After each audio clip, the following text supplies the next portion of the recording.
Nate confronts Audra about spoiler, and Diane is startled by what Jack tells her. Today on The Young and the Restless, Audra fishes for details, Diane volunteers to babysit for Kyle, and Jack is alarmed by what Summer says. All products and services featured are independently chosen by editors. However, soaps.com may receive a commission on orders placed through its retail links, and the retailer may receive certain auditable data for accounting purposes. Audra wanders into Crimson Lights and is startled to spot Holden sitting and sipping a coffee. He was hoping he'd get to see her again. She tries to snub him, but he pleads for a minute. He hasn't been able to stop thinking of her since he got to town. She suggests he get a hobby or some other woman to smile at. The past is in the rear view, she insists. Once she gets a coffee and joins him, she says he's making himself a problem. Audra is grateful that he helped work on Damien, but reminds Holden he should be back on the coast. In case he needs a reminder, she already has a brilliant and successful man, so he can keep his feelings to himself. Holden reminds her that they were once close friends. Not that close, she adds. He claims he forgot about her, but now they've been thrown back together. It's wild. A coincidence isn't kismet, she points out. Holden protests that he wants nothing from her.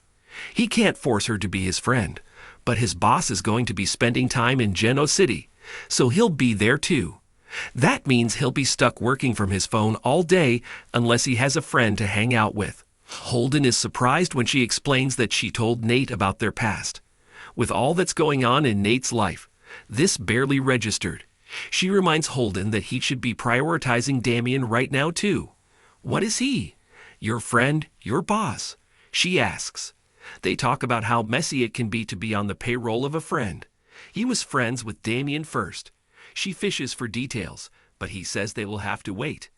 After assuring her that he and his friend trust each other, he adds that he's more boss than friend at the moment. She thinks it's ridiculous how cagey he is about this. Although he won't admit to being afraid of him, he will concede that Damien has a temper like a cornered mountain lion when things don't go his way. On the patio, Kyle looks at his phone until his mother arrives, buzzing with the latest news on the renovations at the Abbott Manse.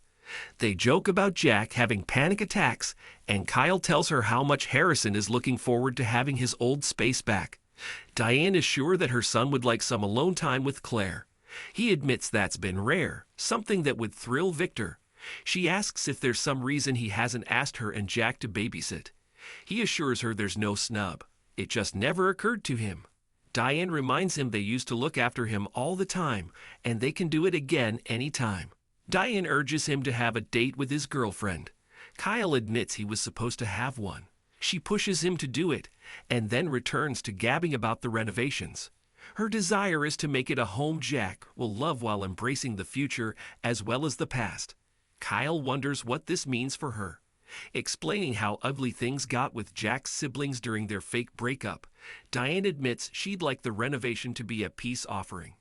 She'd also like to see a little of herself reflected in the house so she can feel included. Her son reminds her that it's already her home and family. That his dad's siblings signed off on the rehab must be a peace offering too. Kyle can't wait to see it. Claire arrives at the new ranch and gives her grandfather a peck on the cheek. He goes on about how her grandmother is always singing her praises. Sitting down, she asks straight out, "Is there a chance you're urging Summer to reconnect with Kyle?" Victor assumes she thinks he wants Kyle to be with one granddaughter over the other, but clarifies that's not the case. She knows he didn't have an issue with Kyle and Summer in the past. Her grandfather doesn't want Kyle with anyone in his family. He feels sorry that Summer has to deal with that guy because of Harrison. Victor claims he would never choose one granddaughter over the other. There's no reason for either of them to be insecure about Kyle. He suggests that, deep down, she knows her relationship with Kyle is a mistake. Claire insists she's not insecure about her feelings or Kyle's. She's just concerned that Victor will never give them a chance. Victor explains that he's known Kyle since he was a baby and compares him to Billy Boy Abbott, that idiot. Claire asks him not to do anything to make his point. Her grandfather says she knows where he stands, but she's over 21 and can make her own decisions. You can disagree, but nothing else, she says, making him give his word. Oh yeah, he grumbles, adding she can always come to him to speak directly. She assures him that the Abbotts know that nothing they say will ever be able to come between them. As she puts on her coat, he explains that the Abbotts envy them, their success, and their closeness. That's been the case ever since Jack became the head of the family. Telling her to remember that, he hugs her. Distracted, Summer bumps into Jack at society. She apologizes for being preoccupied, and he asks if she's heard any more from her mom. Summer fills him in on Phyllis and Sharon's disappearance and adds she's relieved that Chance is now looking into it. She lets it slip that she and the detective are on a break that may be permanent. Jack hopes she's not feeling alone. She explains that Kyle has been helpful in that respect. "I'm really glad we're reconnecting that way," she says, which raises some questions for Jack. She makes it clear that she's only talking about them being a team for Harrison. She'll always care about her ex and thinks it's important their son sees that. Jack is sure he does. Harrison is a confident and loving boy thanks to them. Summer is glad they can talk like this and reminds him they were bonded even before her bond with Kyle began. It started the day she was born, and that's why she's happy they are all back to their old selves. They sit on the couch and talk about Harrison's new bedtime routines. It all sounds fun to Jack. Summer says that Kyle has let go of the anger and tension since he made peace with him.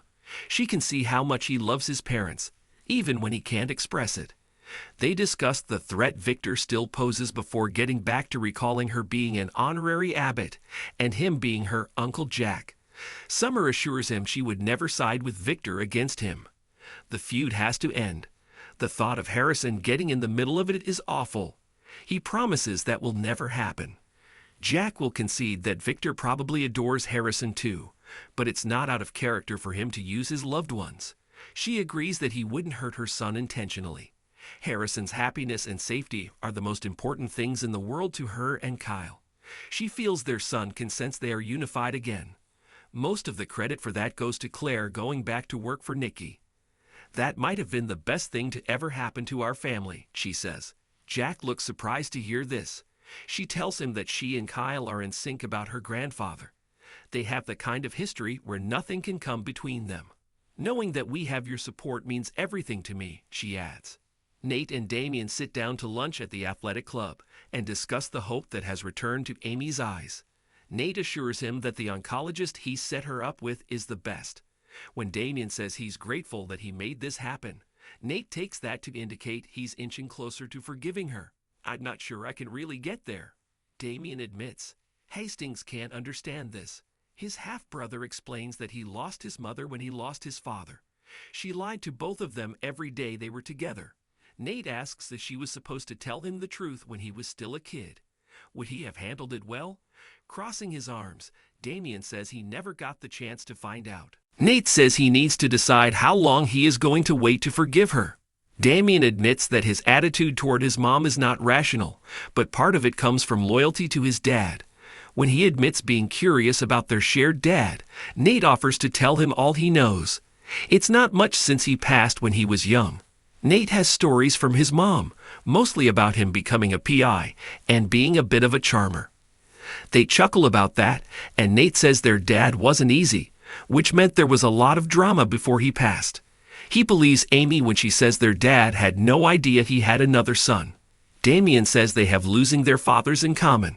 Nate adds that it leaves a lot of questions that will never be answered, no matter how much you need them to be. Paying the bill, they hope they can do this again. Nate spots Holden walking in with Audra. They stand up and Nate introduces his half-brother to Audra. Damien thought Holden was supposed to be on a flight. Audra explains that they came in to grab a bite since he hates airplane food. She asks about the meeting with the oncologist and is pleased to hear that Amy has gone to Chicago with the doctor to run some tests.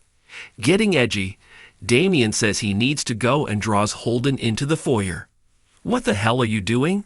Damien demands, reminding him that they are not in this town to play. He's supposed to be in Lay doing in-person discussions rather than chasing after his ex, who is now clearly involved with Nate. When Holden brings up Lily, Damien gets upset and orders him to stay away from Audra and do the job he's paid for. Back at their table, Audra promises not to distract Nate while he has things on his plate. He notices she's in a good mood, and she claims that's just because she got to see him. When he gets a business call, he steps away to take it. Holden returns, apologizing and explaining he has business he needs to get on right away. Whispering, he asks her to lunch when he gets back. Reluctantly, she says he can call her. Nate returns as Holden gets up, declaring he has a plane to catch. Things are off-kilter as he exits. Looking down at her, Nate asks Audra what's really going on. Back on the Crimson Lights patio, Kyle calls Claire to ask if she's made plans for the evening because he wants her all to himself. As he explains that his dad and Didi will be taking Harrison, Summer arrives and eavesdrops on him. Claire can't wait for their date. Diane joins Jack at society. After planting a kiss on him, she tells him the progress at the house is excellent. She adds they have big plans for the night, and they don't involve a trip to the cabin. They are looking after Harrison. That wasn't what he was expecting, but it sounds great. She explains that Kyle and Claire needed some time to themselves. He's sure that's not something everyone will be happy about. Diane is surprised that he's talking about Summer. I have this nagging thoughts Summer might have decided she wants Kyle back, he explains. Her jaw drops.